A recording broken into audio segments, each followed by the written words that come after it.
Hi, I'm Kenny Stomsky. This is a special video presentation of Westfield Community Programming, Channel 15, WCPC. In lieu of there not being a public forum for the mayor prior to the primary election, I've been able to get all four candidates for mayor to come into Studio 120 for a round of questions. The questions being asked, I came up with, and there's also an amalgam of questions proposed via social media. Each candidate will have 90 seconds to answer, and Kathy Palmer will be timing. There will be no rebuttals or follow-up questions. The order of how the questions will be posed to the candidates will change each round. Once I'm done with the questions, each candidate will have 3 minutes to get up on their soapbox and make their plea as to why they deserve your vote in the primary on September 24th. Are we all in agreement on this? Yes. Yes, sir. Let's start right down at the end of the table right now with Mr. Humison. The first two questions, we just get to know you, so it shouldn't be that difficult. Okay. Where did you grow up, and what schools did you go to, and what do you do now? Okay. Very good. Well, good evening, Ken. Thank you very much for having us. My name is Don Humison. I am a lifelong Westfield resident. I was born here in Westfield at Noble Hospital. I went to Westfield Public Schools, Juniper Park, Westfield South Middle School, and then graduated from Westfield High School in 1985. Mm-hmm. Then went on to Westfield State College and graduated from there in 1989. I am the state senator for the city of Westfield and 10 other communities in the 2nd Hampden and Hampshire district. That's my job, and that's what I've been doing for the past 6 years. Before that, I was a state representative, and then before that, I was in various other positions in state government. Excellent. Thank you. All right. Same question to you, Mr. McCabe. Where did you grow up? What schools did you go to, and what do you do now? Well, I grew up for the first 12 years of my life in New York. I moved to Westfield when I was 12. I attended North Middle. I went on to Westfield High School. I graduated in 1980. I went on to Westfield State and graduated from there in 1984. I attended the FBI National Academy in 2002.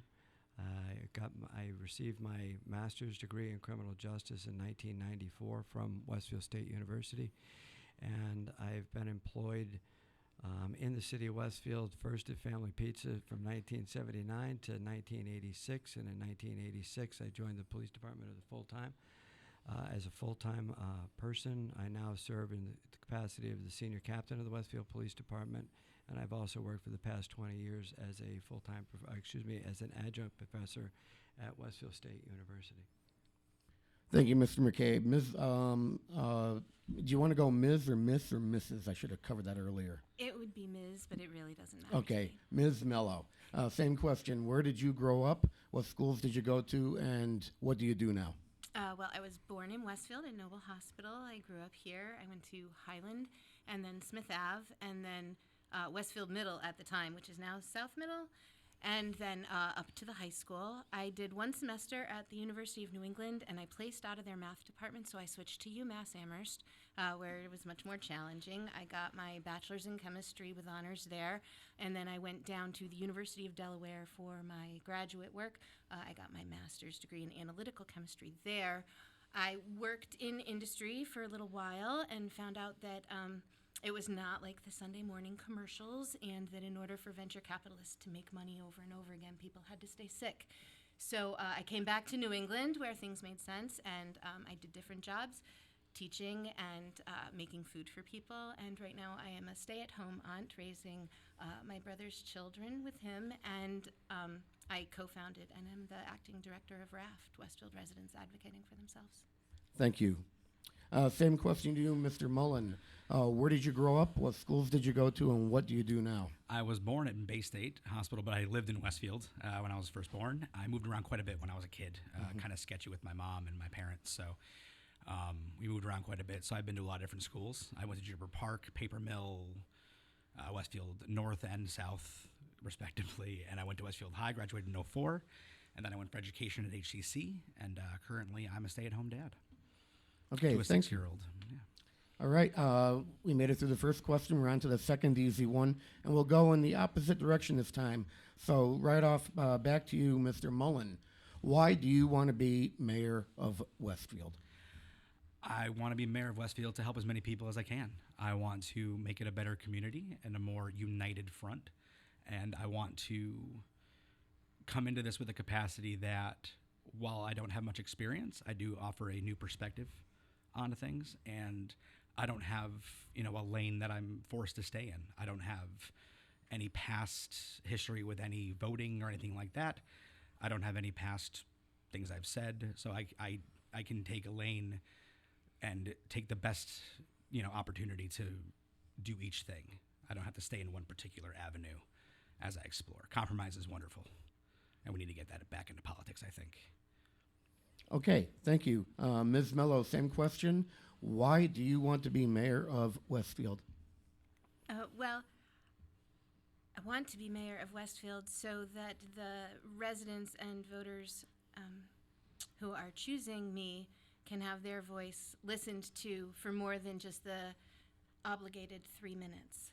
I think that we have some choices that we need to make in this city that are not popular with the established method of doing things, and I think that the people that are tired of that established method need another voice. And when they asked me to run, many times I said I would not, but after that ATSDR meeting I couldn't say no anymore. So I want to be mayor so that I can help stop the PFAS exposure of our residents, and to help right some wrongs that need to be changed.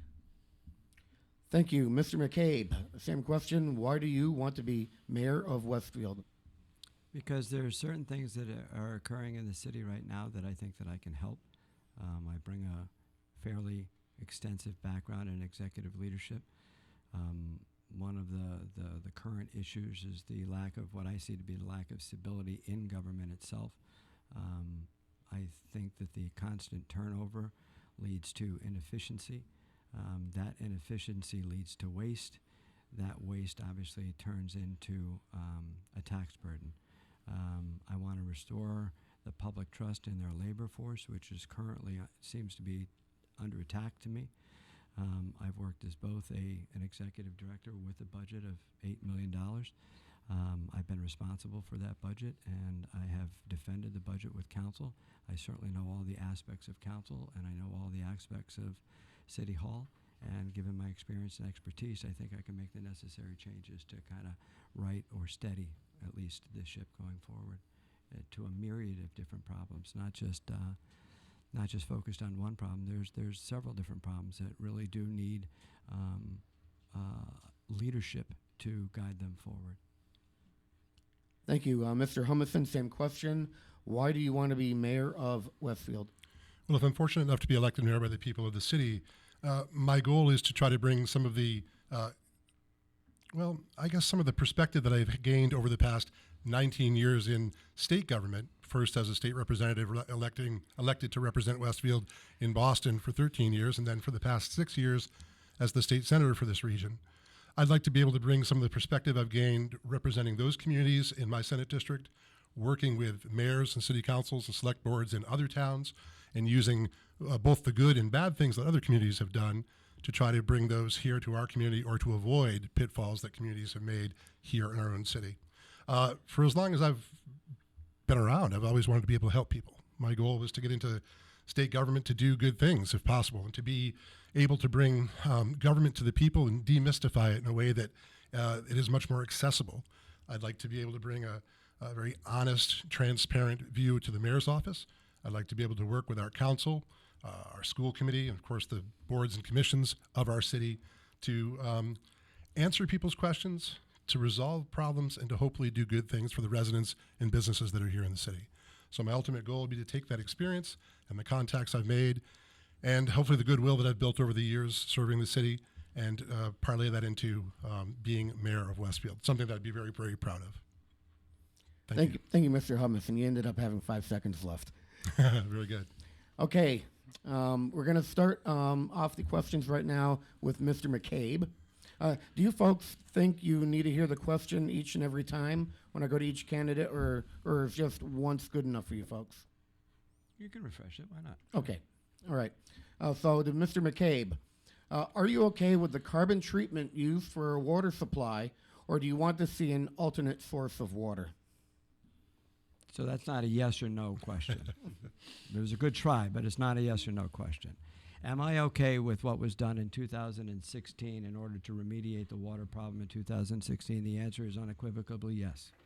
However, that said, when we look at the adverse impact on the AFFF product that was used at Barnes, and we look at PFAF, and we look at long chain versus small chain, and we look at AE solutions, and we look at GAC solutions, and we look at reverse osmosis, we look at the Ty-Carmody Reservoir, we look at the reservoir up in Holyoke, and we have alternate sources of water that may very well provide us cleaner water and a better stable water than what we currently have now. Those things need to be looked at. Additionally, we need to continue to move forward. I would call it a class action suit against the federal government to those areas that have been adversely affected by PFAS and the the AFF, the foam stuff. AFFF, right? There we go, the AFFF stuff. In terms of remediation, and I think that we have actually a chance of winning that argument because we can clearly show the proximate cause between the contamination and the PFAS that we find in our water systems.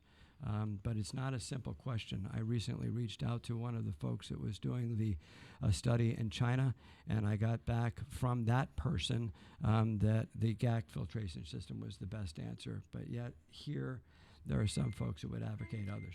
Thank you, Mr. McCabe. Mr. Humison, same question. Are you okay with the carbon treatment used for a water supply, or do you want to see an alternate source of water? Well, for the time being, I have to be okay with it. It's a decision that the council and the mayor have made. We're obviously bound by that right now until we are fortunate enough to get elected into office. The biggest issue, obviously, is that the residents of the city have a right to clean water. Safe streets, clean city, the whole thing. That's our job as government to provide that for our residents and taxpayers.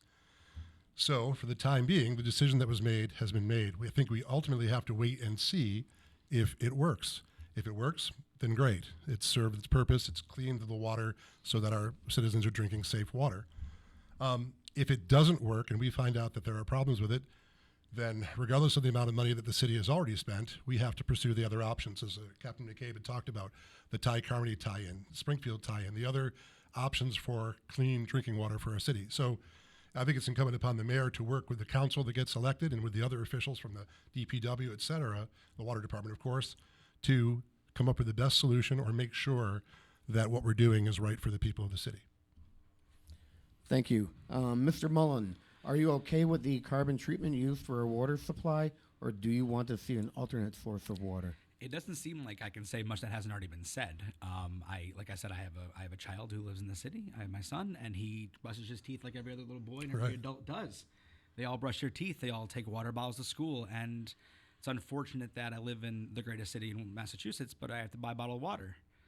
So I'd like to see us work really hard if it doesn't work out this time around, and come up with a better solution, and get to the bottom of exactly the best way to go about it. And that may come from hearing many different opinions on the matter and trying to get down to the best solution. Not necessarily the easiest one or this one this time, what the best solution is this time, so we don't have to guess again next time. Thank you. Ms. Mello, are you okay with the carbon treatment used for a water supply, or do you want to see an alternate source of water? No, Ken, I am not okay with that. And I wasn't okay with it in February 2017 or January 2017 when I informed the city council and the mayor, respectively, about the problems with GAC filtration. I am not okay that GAC filtration didn't work in Alabama, it didn't work in New York, it didn't work in New Hampshire, and it didn't work in Colorado.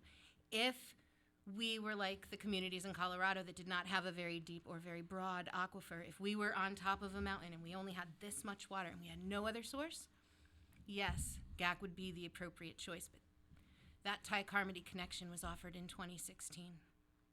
And we could have had our exposure end then. And I am not okay with the choices the city has made. Okay, thank you. And I didn't swear. And thank you for that, Ms. Mello. Okay, let's start off with Ms. Mello again. All right. It has been said that the budget is very lean compared to the past. Do you see more ways to reduce expenses yet keep our police, fire, DPW, and schools operating at their current potential? Absolutely. Absolutely. There is a lot of opportunity to go through our budget and find out where projects have had overages that they didn't need to have, or the projections that people make do not include all of the things they need to. The projects that we have are not guaranteed by the contractors that do them, and then we have to pay to do it again. There's a lot of, cross street. Okay, so don't tell me we can't afford teachers and police officers when you've got millions to blow on Cross Street. There are opportunities to save money.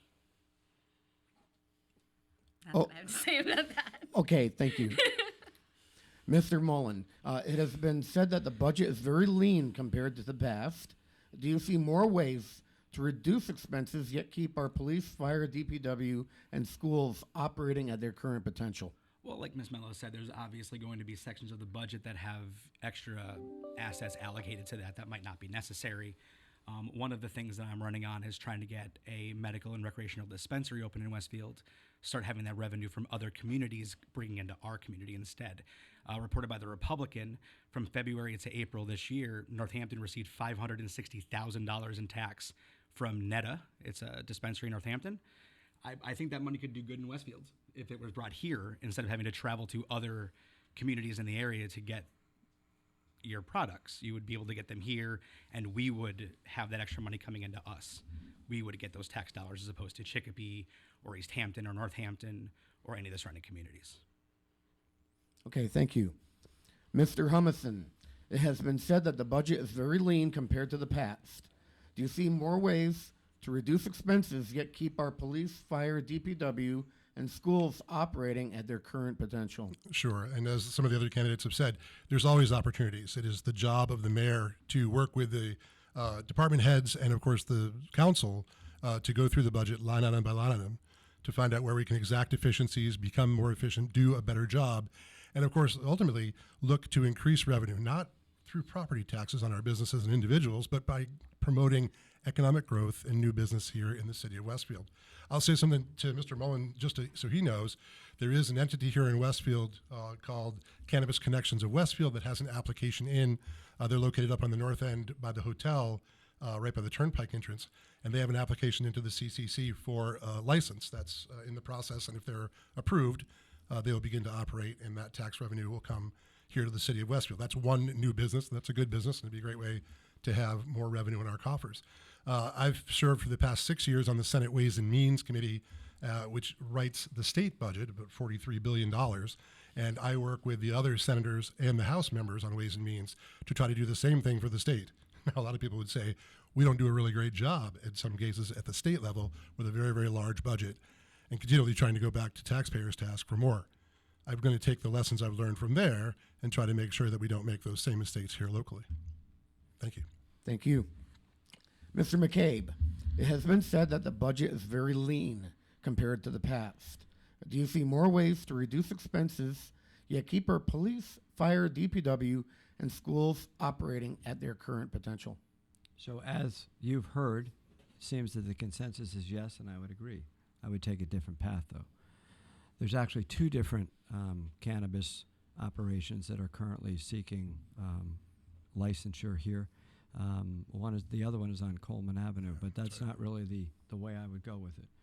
I would go by taking a look at the way we allocate the budget in the first place. I would say to people that, look, budgets aren't really a mystery. As much as we think that they're a mystery, they're not.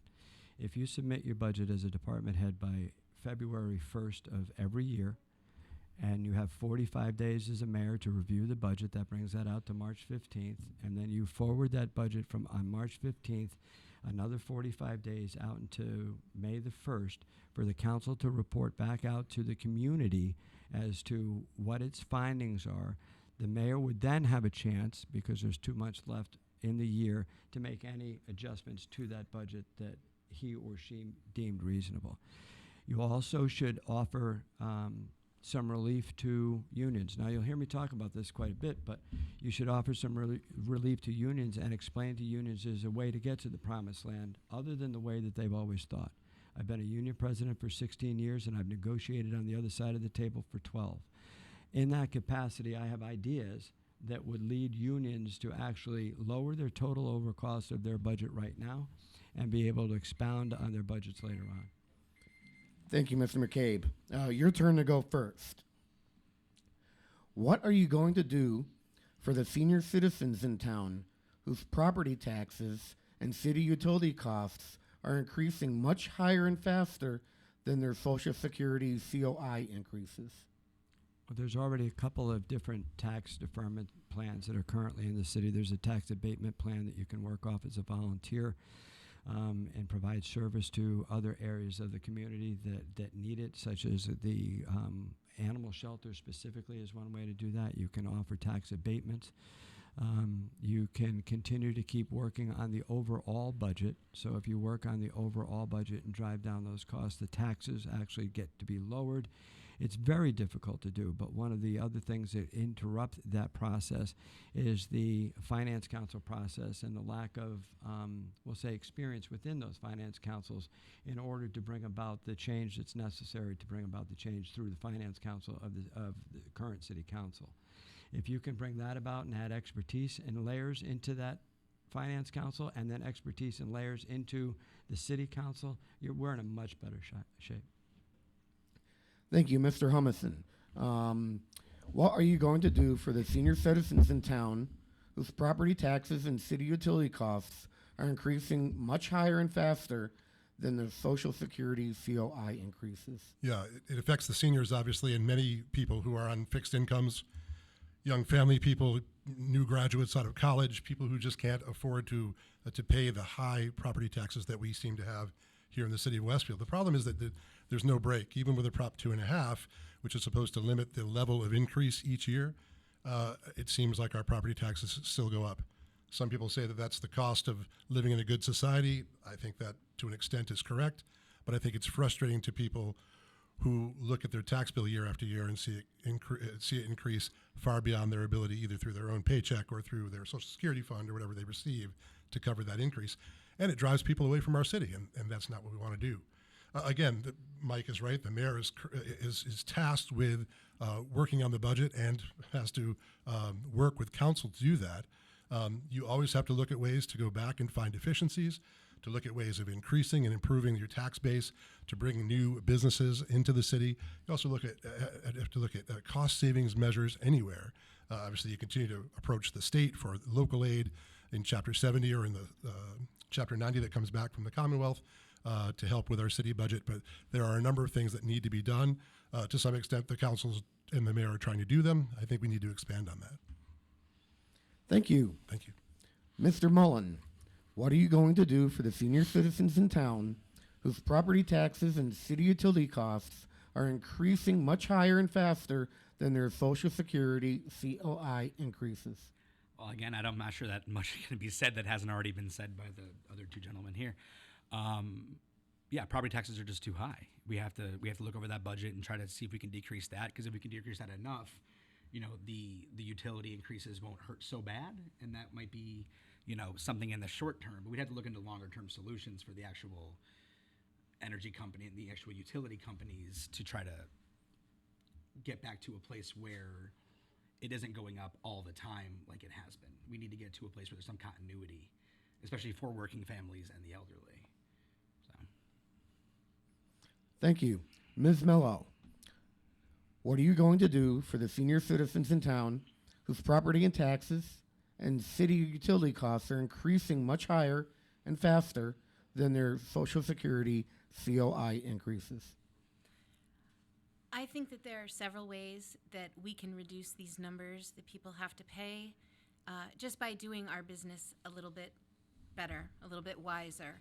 The money that we took out for the water infrastructure bond could have been through the state revolving fund at a much lower interest rate, and some of those loans end up forgivable, like just forgiven and not reimbursed by the taxpayers, the ratepayers.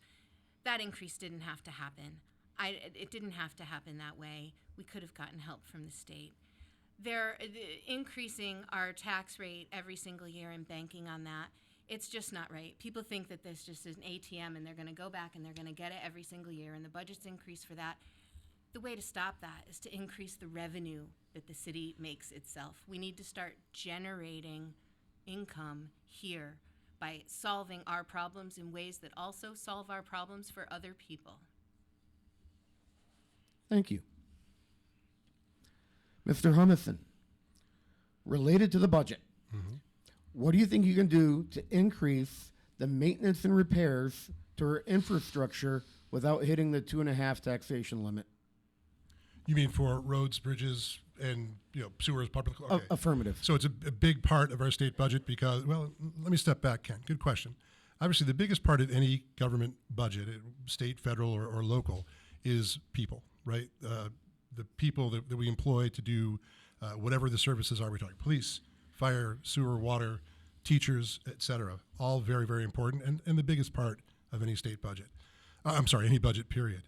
But then there's the other part, the purchase of dump trucks, plows, whatever you need, pavement that you have to pay for.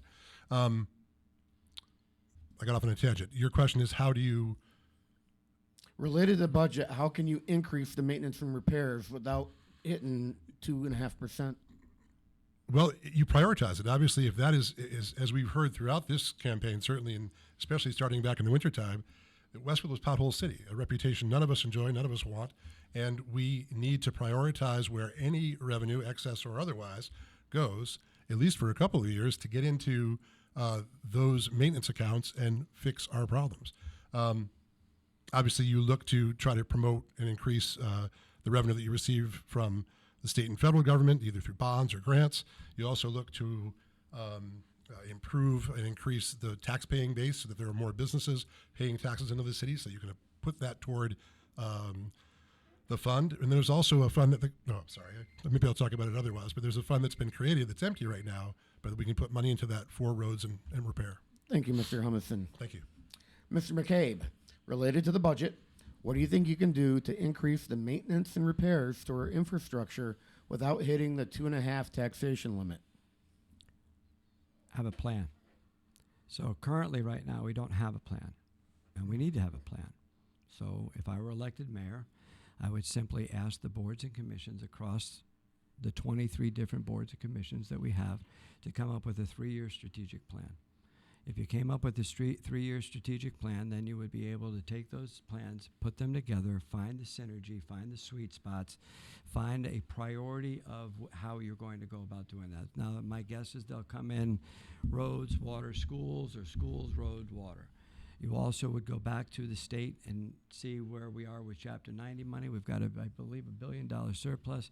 You also go back to the state and say, hey, remember the Chapter 70 monies that you're supposed to be giving us that we don't get back? Those are ways to do it. But one of the other things you do is you promote your city. You remind people of all of the extra stuff that the city of Westfield that the other cities don't have, such as their own utilities, their own airport, their own trash pickup, their own ambulance service, which goes into the tax rate that people pay for, that other cities, quite frankly, have to pay for out of pocket. So when you look at this, you must simply have a plan to move forward that prioritizes your need. That way you're not using contingency management anymore. You're not using crisis management anymore. You're moving forward in a direction that everybody can get on board with. And if you then direct your finances to meet those needs, then it becomes a much easier task because you can actually see what it is in front of you. Thank you. Ms. Mello, related to the budget, what do you think you can do to increase the maintenance and repairs to our infrastructure without hitting the 2.5 taxation limit? What I can do best is advocate for help for our community. The thing I can do best is advocate for help to get it here. When they said that we needed an act of Congress in order to get reimbursed from the National Guard, we and our friends in the National PFAS Contamination Coalition lobbied until we got that act of Congress. If the National Guard is responsible, if their foam application was the foam application that contaminated our water, those were state employees. The mayor of this city should be advocating for state funds to help solve this. This should not be on ratepayers. So with respect to the budget, the best thing I can do is advocate for the help that we need And the next best thing that I can do is find out where we are wasting money and stop that. And the next best thing I can do is to create new economic development here based on PFAS and the help that we need with the PFAS, with funding that we can get from state and federal partners so that we can generate income for our city and we can stop raising taxes. Thank you. Mr. Mullen, related to the budget, what do you think you can do to increase the maintenance and repairs to our infrastructure without hitting the 2.5 taxation limit? I agree that we need a plan. We do need some kind of a plan of attack on the infrastructure, sections at a time, kind of a plan in a way to do it. But I also think that we need to get back to the replacing as opposed to repairing. Shaker Road looks fantastic at the moment because they tore it all up and they put new stuff down. We keep patching holes thinking this will last forever. We repair them, twice a year? How much money does that cost? That's just extra money that we could be spending on replacing it and not repairing it twice a year. Also saves on construction costs, labor costs. That's easy. That's easy enough to figure out. It doesn't take it doesn't take somebody with a lot of experience to figure out that there's wasteful money places. And that's what you have to do. You have to find out where all the waste is and get rid of it. And try to get rid of it and be as efficient as you possibly can. But we need to replace, not repair. I think that's important. Okay, thank you. Candidates, I just want to let you know we're on track for making this a 1-hour special, which should be very encouraging for people when it comes to watching it. Thank you. We'll start up with Mr. Mullen. Would you be able to sacrifice friendships in order to make the best decisions for Westfield? I don't think I would have to sacrifice any of my friendships personally. I don't have a ton of friends in my life, I'll be honest. I have a few very close friends who I don't think would end a friendship over anything that has to do with being mayor. It's not about pleasing everybody. It's about what's doing best. And that's not necessarily what's been done. We have to get back to compromise. We have to do it to what's best for everybody, not just for, what's best for my next campaign or what's next for my next re-election. That's not what's important. What's best for the people now is the most important thing. Okay, thank you. Ms. Mello, would you be able to sacrifice friendships in order to make the best decisions for Westfield? I already have. Okay, it's going to be less than an hour special. Mr. McCabe, would you be able to sacrifice friendships in order to make the best decisions for Westfield? I've been working specifically for 35 years, doing nothing but problem solving in the city of Westfield. Nothing. I've been a mediator, a negotiator. So making friends isn't really part of the thing that you do as an executive. What you do as an executive is you pay attention to what the facts are, you collect the facts, and then you work towards the means that those facts lead you to. That's the way it works. If you lose a friend along the way, then you lose a friend along the way. I find it interesting that you asked that question because I've heard it before. And I'm going to give you exactly the same answer that I gave to the guy who asked me the question. And that is, I can't be concerned with that. I have to be concerned with what is in the best interest of the city of Westfield and how can I better it. That's how I look at that's my view of the world. That's the way I look at it. So if it means that somebody's not happy with the decision, if I believe that my head, my heart, my stomach are all in line, that's all you can ask of me. And that's the way I run my life. It's the way that I've been doing business the entire time that I've worked for this city. Well said, Mike. Thank you. Thank you. That was well said. Mr. Humison, would you be able to sacrifice friendships in order to make the best decisions for Westfield? Well, I hope I wouldn't have to, but the truth of the matter is that anytime you make a decision, you make some people happy and other people unhappy. For the past 19 years, I've had the pleasure of serving Westfield in the legislature, both in the House and Senate, and I've had to take thousands upon thousands of votes.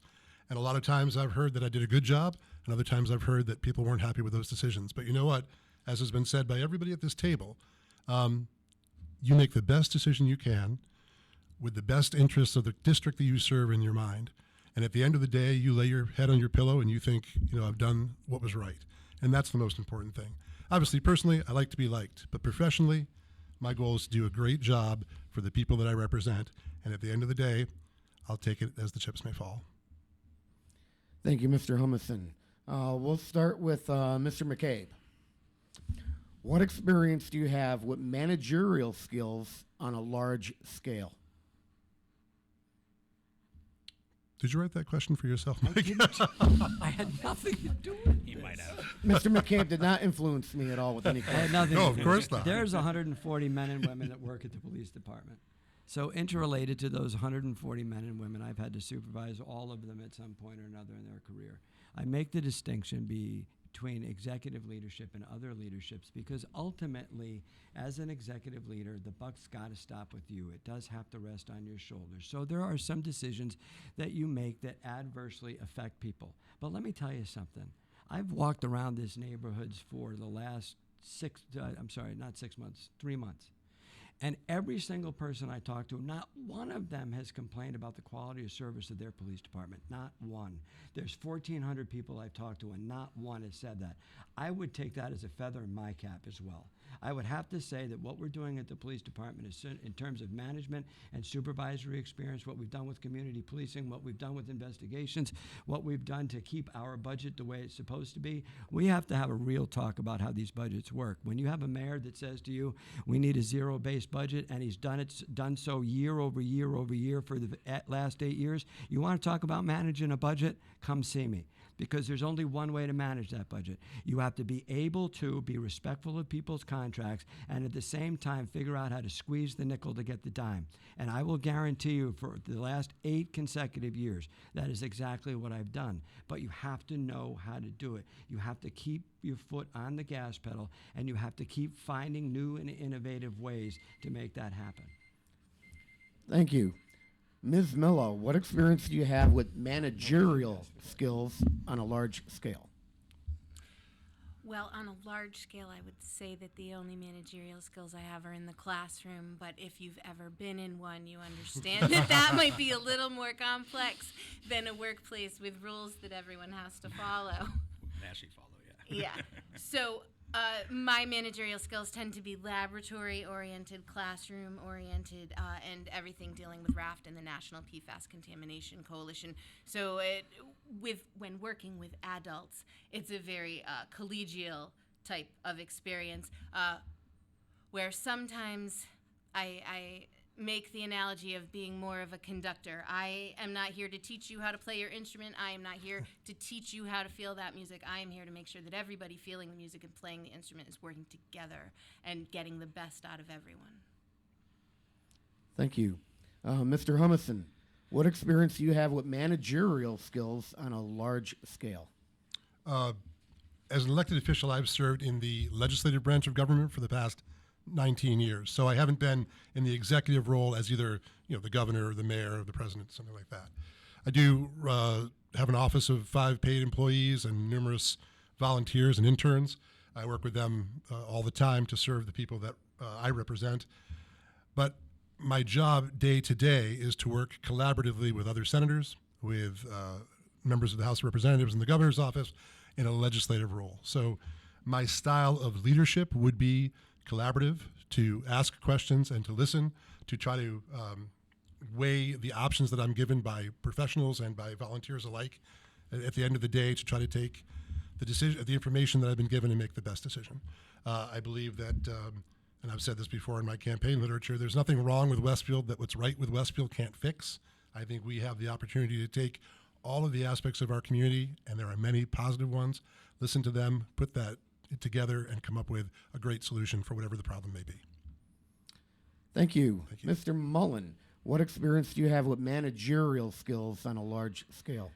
Again, not a whole lot with the large scale factor. The largest I've probably managed in my life would be a restaurant, be the Friendlies in West Springfield, Riverdale Street. About 50 people, but you have to schedule and budgets and things like that. It's on a much smaller scale than some other members of this mayoral race. But I believe that teamwork is a necessity in life. I think cohesiveness and being able to work together in an efficient manner is very important. I think that I think a team mentality is very important, and we have to kind of get back to we're all in this together. It's not me versus you because you would disagree with something I've said. It's no, we're all Westfield residents and human beings. Right. Like there's so much anger on the internet and so much anger in the world. We're all people, and teamwork is something that is taught to you as a child. I watch plenty of cartoons, and I know all about teamwork. With my 7-year-old, he'll be 7 on Monday. Actually, 6 now. So yell at me if you see Happy that. birthday. Thank you. Yeah, I'll let him know. But like I said, just teamwork is the key. I really think that's the case. I think we're all too separate, and I think coming together will help a lot of things if we can just come together again as a community. Just, there's so much division, and it's not necessary. I disagree with you. How could you? Why? Why is that the answer? Why can't the answer just be, okay, why do you feel that way? Let's talk about it instead of just yelling at each other. Wow, I got the buzzer. Quick. Look at me. Hey. Right down sorry. to the second. Right down to the second. Look at that. Okay, this next question is kind of similar, and you, some of you touched a little bit upon it, but let's try to get a little more concentrated on budgeting. Ms. Mello, what experience do you have with budgeting on a large scale? Well, we were in charge of all the funding for the laboratory when I was doing my graduate work. So the budgeting, planning years out, making sure that the funding overlaps because, right, funding periods have different times, and whether you're getting industrial funding or funding, through the U.S. government for scientific research, you have to make sure that all of your postdocs and your graduate students have their funding in place no matter when things come and go.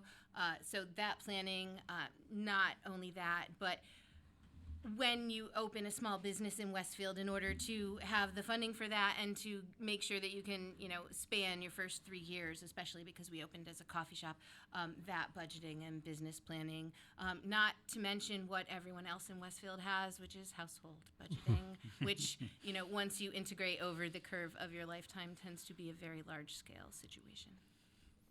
Thank you. Mr. Humison, what experience do you have with budgeting on a large scale? I began my government career as a legislative aide to a state representative. As his aide, I had to look over the budget and help prepare budget documents for him. Later, I moved into the role of a legislator myself, where I actually get to, and had to as an obligation, work with my colleagues and actually vote on that budget for the state. As I said earlier, the past 6 years, I've been a member of the Ways and Means Committee that actually writes the state budget for the Senate side. I like Kristen's answer too. I also take care of my own house budget, working with my wife to make sure that we abide by the simple rules of any budget, which is you can't spend more than you take in, and you can't keep going back to your credit card or your savings account to pay for things that you don't have the money for. Those tenets of any budget are very, very important. But specifically working as a legislator, and especially as a senator on the Committee on Ways and Means, we've put together year after year a balanced budget that did not, in many cases, raise broad-based taxes on the citizens. That's something I'm proud of. That's something that I voted for. And as a part of that process, I was able to advocate individually as a legislative member. It's different from being the executive, different from being the mayor who actually writes the budget. But you don't have to create it from whole cloth. As Mike said, you go back to zero-based budget. You start with each line item at zero, and you decide how much money goes into that line item and for what purpose, and you look to exact any efficiency and any kind of a rate of return. The better rate of return, the higher the rate of return, obviously, the better. So I'm comfortable that my experience at that level will certainly help in the mayor's office. Thank you. Thank you. Mr. Mullen, what experience do you have with budgeting on a large scale? I don't have any. I'm a pretty honest Good guy. to be honest. I don't have any. Coming in with absolutely zero experience when it comes to large-scale budgeting. I'll be honest with you. I don't think a lot of people do have experience with that, if I'm honest with you. Most wouldn't, yeah. I'm not sure that the average Joe has experience with that, but neither here nor there. For me, it would be putting the best people around me, to try to do the best job I can, I can see myself very easily, if I were to become the mayor of Westfield, which I would be very proud of, I could very easily see myself calling any of these individuals sitting next to me and going, hey, what would you do? What do you think we should do about this?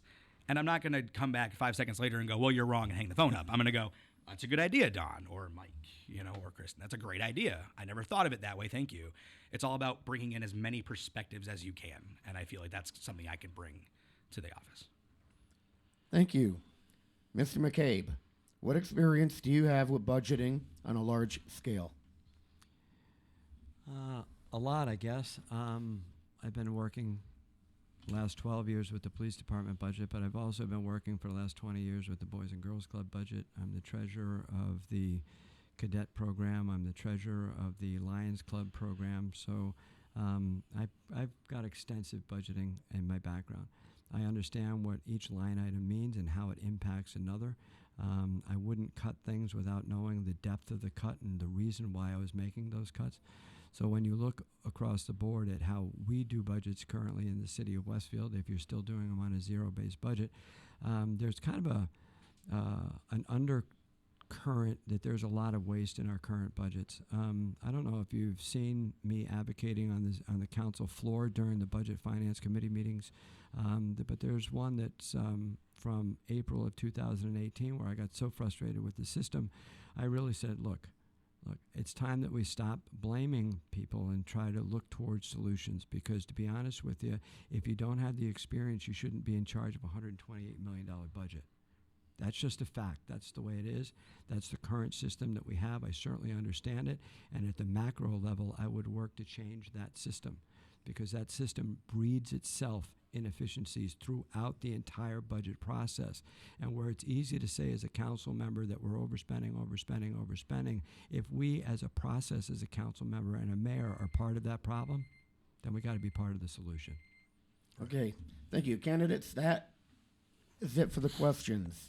I want to thank you for being rather speedy through this whole process, and because you've been so good to me in that way, you're going to get an extra minute on your soapbox. I'm going to go from 3 to 4 minutes.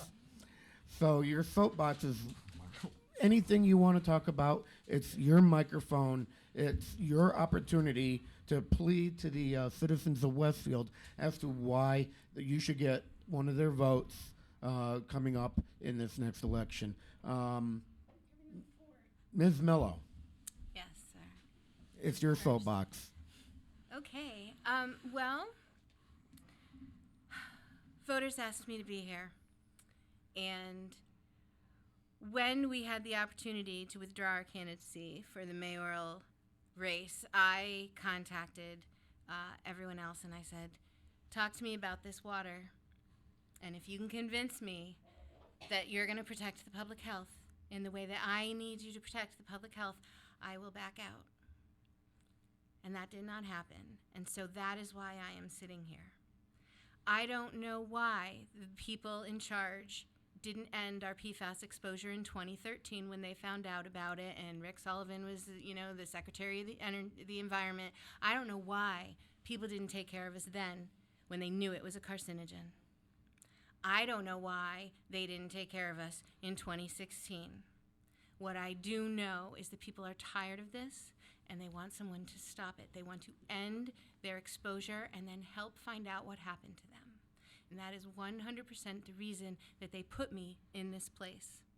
The reason I'm staying in this place is because I can take that analytical mind and that willingness to solve problems and make people work together and speak to people who are of every political persuasion in order to get the resources we need for this city so that we don't hit that levy ceiling, so that we can renew our economy in a way that actually protects our environment, protects our children, ends our exposure, and increases STEM education and notoriety for the city for being on the cutting edge of technology development. We could turn this into something amazing. And I hope that if I do not receive enough votes to move through this, that one of my competitors will take this up and champion it, because Westfield does not need to hit the levy ceiling. We do not need to go into receivership, and our children do not need to drink any more PFAS. That's why I'm here. And if the people in Westfield see fit to send me through next week's, then I will spend from now until November explaining everything that I can do to help steer us out of this ditch. I do not work the way things have always been done. I don't know the way things have always been done. I don't know the music, and I don't know the dance steps. And I don't care. I care about the public health. I care about the fact that people are being taxed out of their homes. I care about the fact that because of my medical condition, every time I drive down the road, I am getting physically injured. we need to solve some problems. And if people would like me to help solve those problems, I would appreciate their vote. Thank you, Ms. Mello. Mr. Humison, it's your soapbox. Thank you, Ken. And thank you again for putting this on tonight, to my fellow candidates for being here, and certainly for you for watching. I certainly ask for your vote on Tuesday, the primary day. I hope to be one of the choices to move on to the election in November. As I said earlier, I'm a lifelong resident of this city and a very proud member of the Westfield community. I was born here. I'm a taxpayer and a homeowner. I went to school here and college here. When I had the chance to get married, I brought my wife from Boston back to the city of Westfield. I'm a proud father of a beautiful 8-year-old boy named Quinn, who we're raising here in this community. My parents are Westfield taxpayers and former public servants. My father was a retired firefighter, my mother a retired school nurse, and my dad's actually a auxiliary police officer for the city of Westfield. We love the city, and I learned from them that it is important to give back to the community that you live in, the community that you love, and that is why I've been so happy to serve in different positions. First as a staff member, and then later as an elected official at the state level.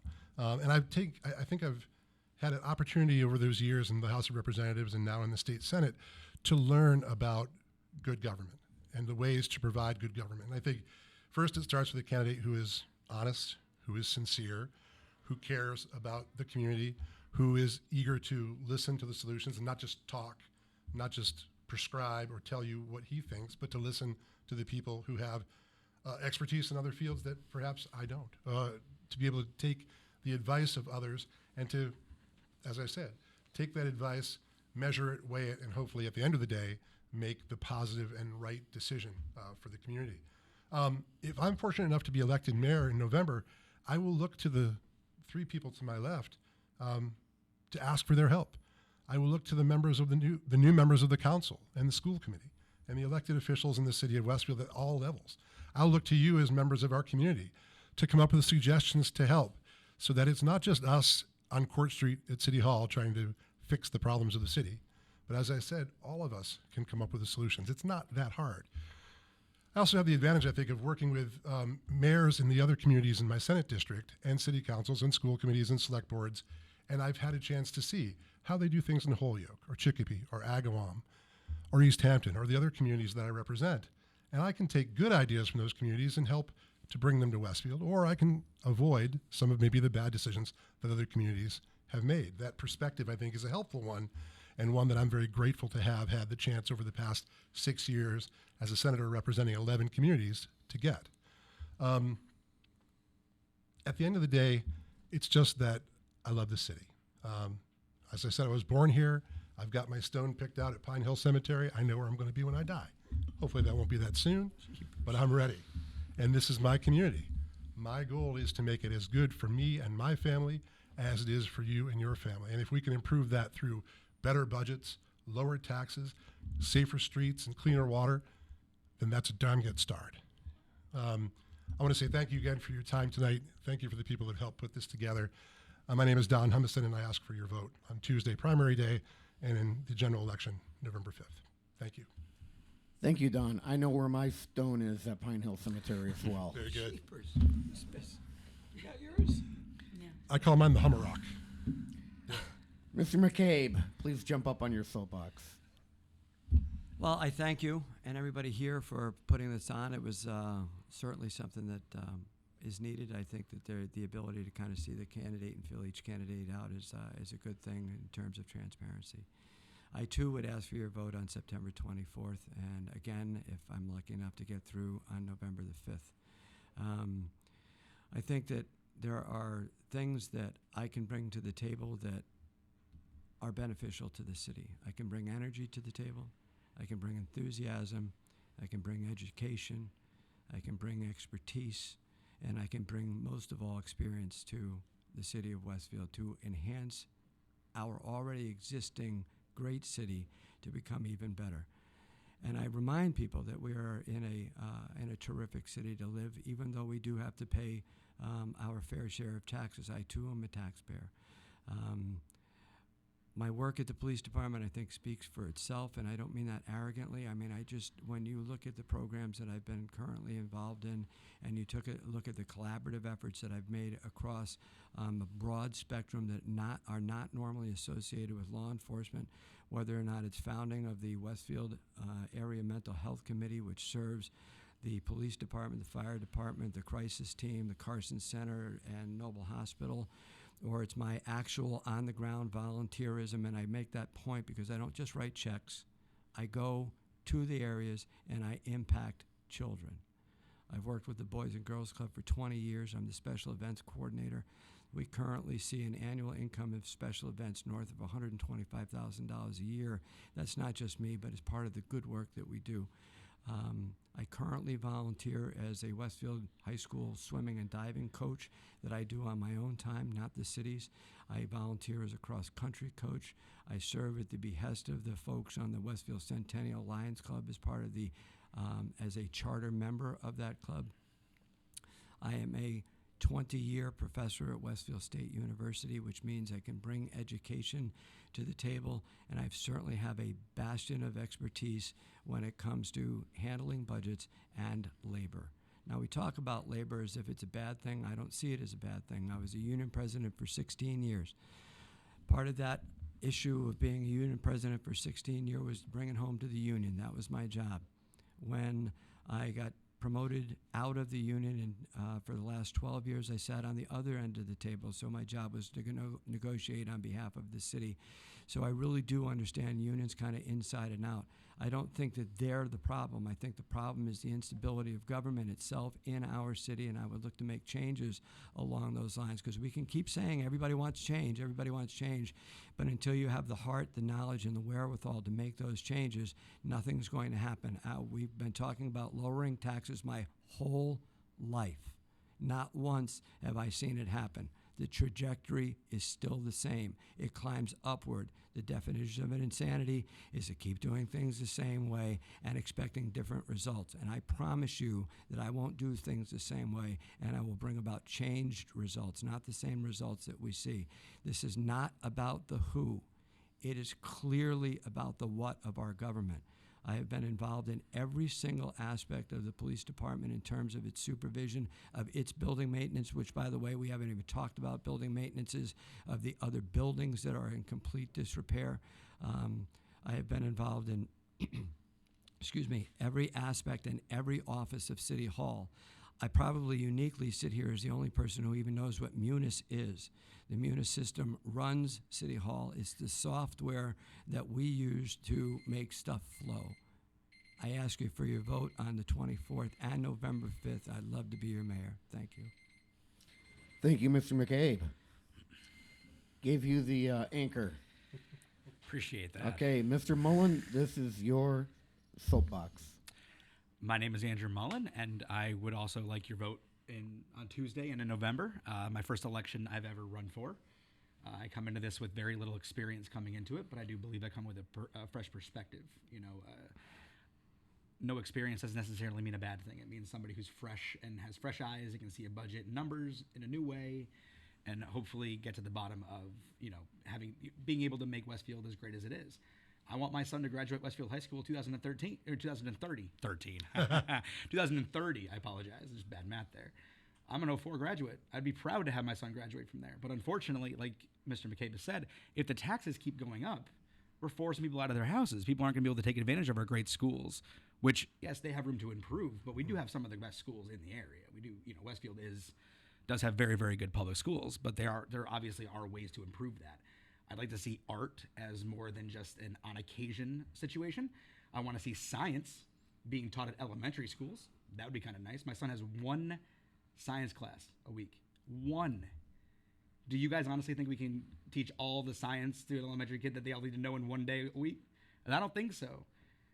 Like, we need to get back to the basics of teaching. I understand that MCAS is very important and all these things are very important, but we focus so much on that, we're losing out on the well-rounded education that our kids deserve. And that's something that I do want to work on. We haven't mentioned schools much tonight, and I wanted to make sure that got put in here.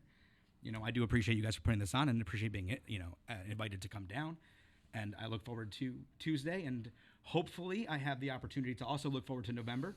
Either way, I'll be looking forward to it, but a bit more if Tuesday goes my way.